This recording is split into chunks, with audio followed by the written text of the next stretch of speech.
সুদ আদায় করব, 3 গুণ টাকা আদায় করব, ভিটা মাটি বেচে আদায় করব, শুধু জেল খাটাবো না, সব প্রপার্টি অ্যাটাচমেন্ট করব, খুব দ্রুত অকশন করব, আদায় করব, এমন রাফুল অ্যাকশন নেব বুঝতে পারবে আইনের শাসন কাকে বলে। যা হয়ে গেছে অতীত, আর কিছু করতে দেব না। যদি করে এই আইনের কঠিন এবং কঠোর প্রয়োগ হবে। ভিটা মাটি ছাড়া করব, কোন দাঙ্গাবাজের স্থায়ী নেই। আর যে যার পাস রেকর্ড খারাপ থাকবে, যে দলেরই হোক, যে নেতাই হোক, 1 বছর প্রিভেন্টিং অ্যারেস্ট থাকবে। বলছে 4700 জেল, তাই নাকি? আপনাকে কেমন সবক শিখাতে হয় এই সরকারের মুখ্যমন্ত্রী শেখাবে। এই আইন যদি না মানতে চান, তাহলে ইন্ডি জোটের কোন রাজ্যে গিয়ে বিরোধিতা করুন, আমাদের এখানে বিরোধিতা করবেন না। আচরণ ভদ্র করুন, ভাষা সংযত করুন। কাদের হাতে গেছে, কোন শক্তির হাতে আপনারা পাঠিয়ে দিয়েছেন? এই আইন এই জন্যই প্রয়োজন। কতবার ভুল পথে পরিচালিত করেছেন মুসলিম সম্প্রদায়ের মানুষদের,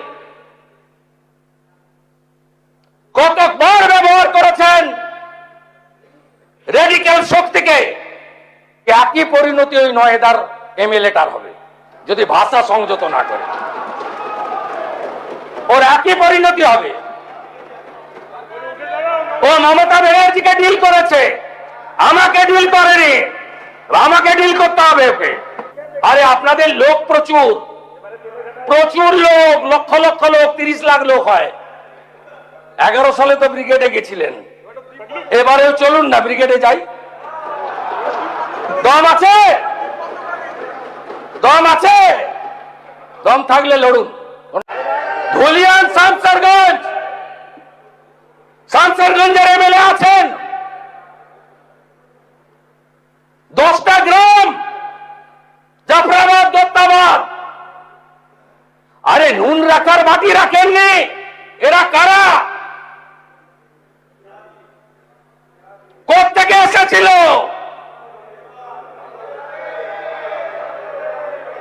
কি করেছেন? জঙ্গিপুরে সুতিতে গেছেন মুখ্যমন্ত্রী, একটা পুলিশে কাজ করে বেলডাঙ্গা থানায়, তাকে দিয়ে কিছু লোককে ডাকিয়ে এনেছেন, 2 লাখ টাকার ক্ষতিপূরণ দিয়েছেন। আরে এক একটা বাড়িতে 40 লাখ 50 লক্ষ টাকার ক্ষতি হয়েছে। ধুলিয়ানে বড় বড় দোকান, motorcycle showroom, Apple shop, shopping mall, 1.5 কোটি 2 কোটি টাকা করে প্রপার্টি নষ্ট হয়েছে। কি করেছেন আপনারা? আদায় করে দিতে পেরেছেন? একজনও ক্ষতিপূরণ পেয়েছে?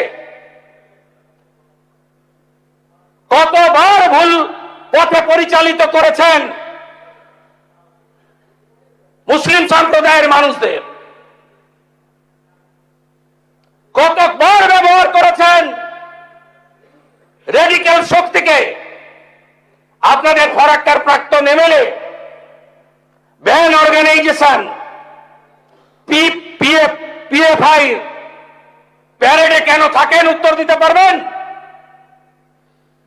আপনারা কেন সিভিল লোককে রাজ্যসভায় পাঠান? আপনাদের প্রাক্তন মন্ত্রী মন্তেশ্বরে হারা, সিদ্দিকুল্লাহ চৌধুরী কেন খাগড়াগড় বিস্ফোরণে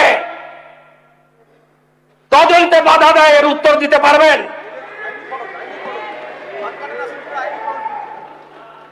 আমরা এই আইন এনেছি, কোথায় কোথায় ফাঁক ছিল, অপপ্রয়োগ করব না, নিশ্চিন্ত থাকুন। সমর মুখার্জির বিরুদ্ধে এই আইন প্রয়োগ হবে না, নিশ্চিন্ত থাকুন। ছিল ভদ্রলোকরা, এই অবস্থা আমি মালদা মুর্শিদাবাদে দেখিনি, উত্তর দিনাজপুরে। আমি কখনোই গোলাম ইয়াজদানিকে খারাপ লোক বলি না, আমি কখনো জয়নাল আবেদিনকে খারাপ লোক বলি না, আমি কখনো গনি খান চৌধুরীকে ভালো ছাড়া খারাপ বলি না, আমি কখনো হাবিবুর রহমান সাহেব, আব্দুল সাত্তার সাহেব, নুরুল ইসলাম চৌধুরী সাহেব এদের বিরুদ্ধে বলি না, বলবো না। কাদের হাতে গেছে, কোন শক্তির হাতে আপনারা পাঠিয়ে দিয়েছেন? এই আইন এই জন্যই প্রয়োজন। কেন প্রয়োজন? দাঙ্গা, বেআইনি সমাবেশ, হিংসাত্মক বিক্ষোভ, আইন শৃঙ্খলা ভঙ্গের অন্যান্য ঘটনায় সরকারি ও বেসরকারি সম্পত্তি সুরক্ষা নিশ্চিত করা রাষ্ট্রের একটি গুরুত্বপূর্ণ দায়িত্ব। প্রচলিত ফৌজদারি আইনে অপরাধীদের বিচার এবং শাস্তির ব্যবস্থা থাকলেও ক্ষয়ক্ষতির দ্রুত মূল্যায়ন, প্রকৃত দোষীদের কাছ থেকে ক্ষতিপূরণ আদায়ের জন্য কোনো কার্যকর স্বতন্ত্র ব্যবস্থা নেই। আমি দায়িত্ব নেওয়ার পরে দুটো জায়গায় ভাত টিপে দেখেছেন। আসানসোলে ফাঁড়ি ভেঙেছেন, আদায় করেছি ক্ষতিপূরণ। সুদ সহ আদায় করব, 3 গুণ টাকা আদায় করব, ভিটা মাটি বেচে আদায় করব। শুধু জেল খাটাবো না, স্থাবর অস্থাবর সব প্রপার্টি অ্যাটাচমেন্ট করব, খুব দ্রুত অকশন করব, আদায় করব। পার্সার কাছে পুলিশকে ঢিল মেরেছিলেন, রক্ত বেরিয়েছে। আপনি কি ভেবেছেন ধুলিয়ানে পুলিশ শাটারের তলায় ঢুকেছিল? ভেবেছেন এই পুলিশ মন্ত্রী সেই রকম? কালীঘাট থানায় পুলিশ টেবিলের নিচে ঢুকেছিল। আপনি ভেবেছেন ওইটা? আমার দায়িত্ব পুলিশ কর্মীদের নিরাপত্তা দেওয়া। সরকারি বেসরকারি যাই ভাঙুন, 1 ইঞ্চি এগোতে দেব না, একদম নিশ্চিন্ত থাকুন। আর আপনারা যারা সাপারার ফ্যামিলি, গোটা রাজ্যের শুনে রাখুন, যা হয়ে গেছে অতীত, আর কিছু করতে দেব না। যদি করে এই আইনের কঠিন এবং কঠোর প্রয়োগ হবে। সবসময় ভাবেন ধরে কিছুদিন রাখবে, লম্বা বিচার প্রক্রিয়া শেষ হতে হতে ভোট হয়ে যাবে, উইটনেস মরে যাবে, সব এদিক ওদিক করে দেব। এই তো ছিল এতদিনের প্র্যাকটিস। এই প্র্যাকটিস করতে দেব না। বিচার দেব, সম্পত্তি বাজেয়াপ্ত করে ক্ষতিপূরণ আদায় করব এবং যা যা করার দরকার করব। এই আইনে, আগের আইনে অনেক ফাঁক ফোকর ছিল, বর্তমান আইনে ফাঁক ফোকর রাখা হলো না। এবং এই আইন কেবলমাত্র গুন্ডাদের ক্ষেত্রে প্রযোজ্য। গুন্ডামি বন্ধ করে যারা রাজনীতি, সমাজ, ধর্ম, কর্ম করুন, আপনাদের বিরুদ্ধে প্রয়োগ হবে না। আর সবচেয়ে আতঙ্কের জায়গাটা আপনাদের হয়েছে কোথায় জানেন? প্রিভেন্টিং অ্যারেস্ট, তাই তো? 1 বছর পর্যন্ত, তাই তো? সন্দেশখালী আর না, তাই তো? প্রতি ভোটে ভাঙড়ে এত মরে কেন? এবারে প্রথম ভোট, ভাঙড়ে একটাও মৃত্যু নেই। ওখানে তো বিজেপি স্টেক নেই, আমাদের তো 70,000 ভোট আছে। বাকি তো আপনাদের A team, B team, B team, C team, in between. তা আমরা তো ভাঙড়টাকে ছেড়ে দিতে পারতাম। ছেড়ে দিলে যিনি জেলে ছিলেন তিনি এখানে আসতেন, আর এই বিলের যিনি বিরোধিতা করেছেন একটু আগে, তিনি এখানে আসতে পারতেন না।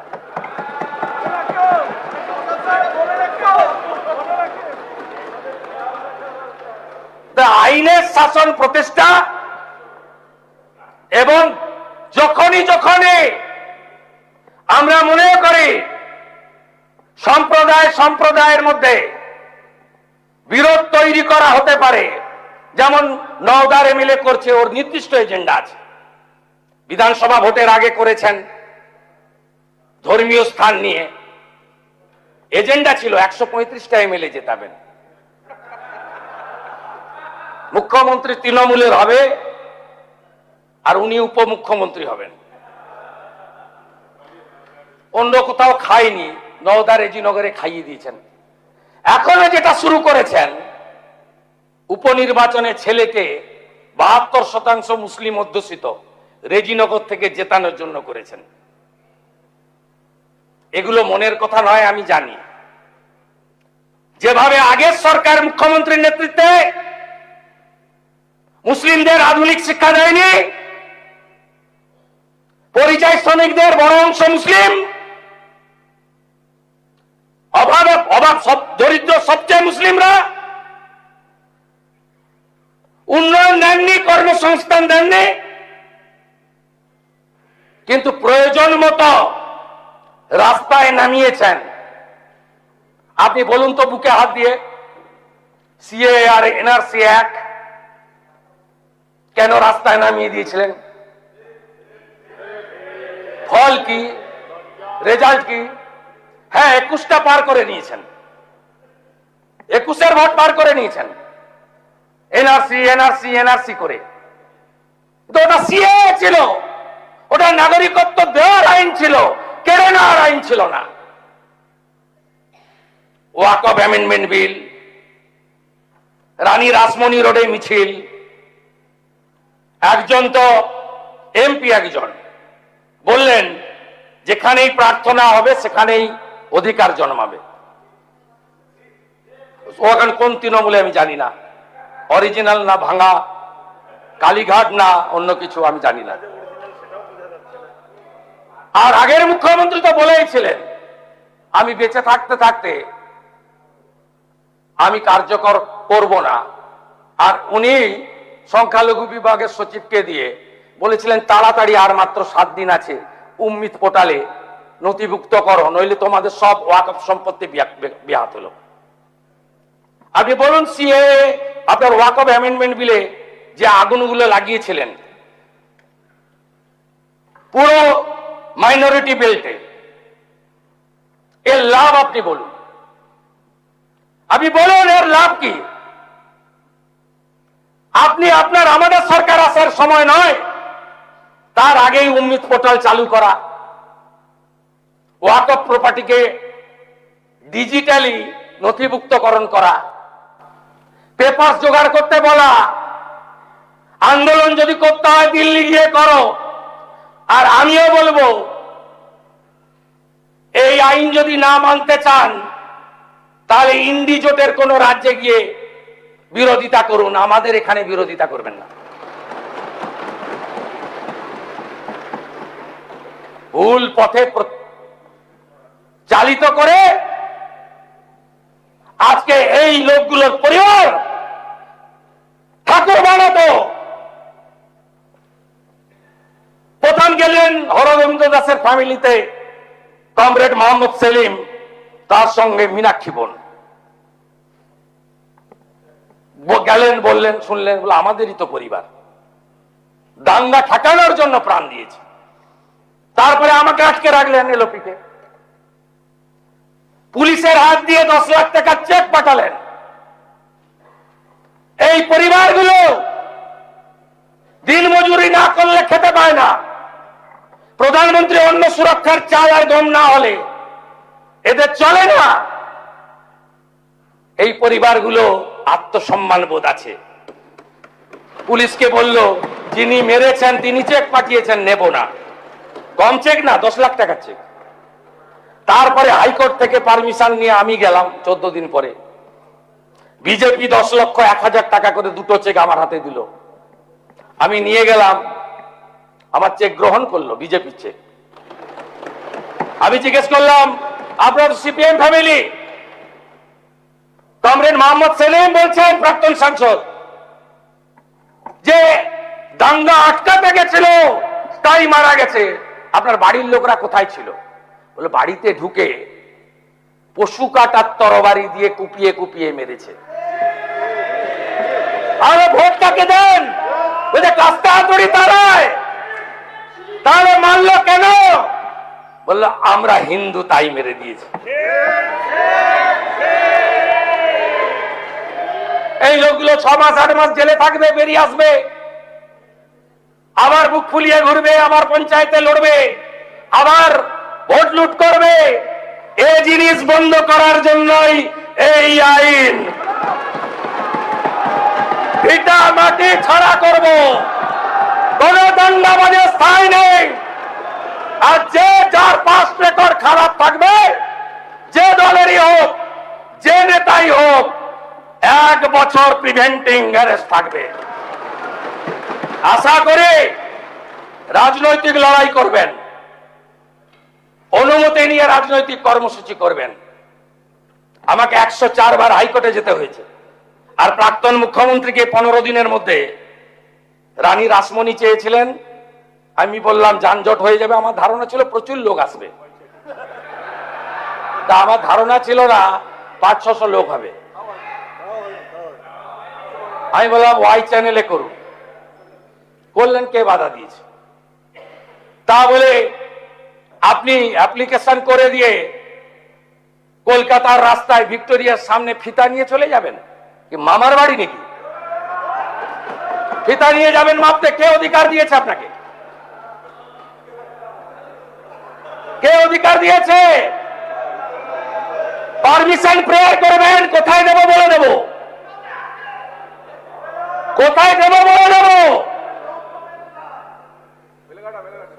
আরে আপনাদের লোক প্রচুর, প্রচুর লোক, লক্ষ লক্ষ লোক, 30 লাখ লোক হয়।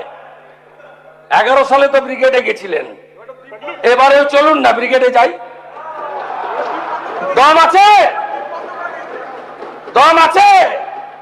দম থাকলে লড়ুন, কোনো অসুবিধা নেই। লোক আসবে না আপনাদের সঙ্গে, আর আস্তে আস্তে দেখতে থাকুন, সব হবে। প্রথম তো আইনের শাসন প্রতিষ্ঠা হয়েছে। বলছেন আপনি প্রাক্তন মেয়রের নাম বলেছেন, বিকেল 5টার মধ্যে গ্রেফতার করতে হবে, তাই নাকি? তাহলে আপনি এখানে চলে আসুন, আপনাদের তো আনেনই লোক। যাকে তোলার তুলেছি। আরেকজন বলছেন কালি তো গেছে, দোয়া তার পেন যায়নি কেন? আরে পেন যদি ফিরে রাখি হয়, তাহলে দোয়াটার নাম মমতা ব্যানার্জি। তাহলে কালির সঙ্গে যদি পেনও যায়, তাহলে দোয়াতকেও যেতে হবে, একসঙ্গে সবাইকে যেতে হবে। কিন্তু এই সরকার প্রমাণ ছাড়া কিছু করবে না। জোগাড় করছি, এভিডেন্স থাকলে কাউকেই ছাড়বো না, নিশ্চিন্ত থাকবে।